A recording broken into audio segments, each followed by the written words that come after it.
Student project A5 will start building reports. And the first report we're going to create is a clustered column report. So you choose the clustered column icon, and that actually puts the report on the workspace. And then you place the various fields in there.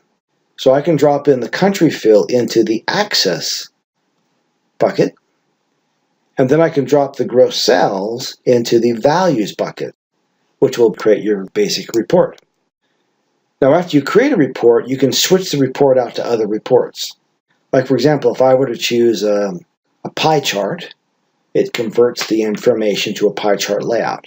If I create a line chart, you can jump over to a line chart style.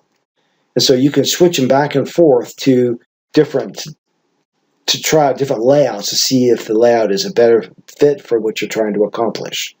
In this particular case, we're going to switch it back over to a clustered column chart so we can use that as our first chart style. And we're going to place that in the upper corner.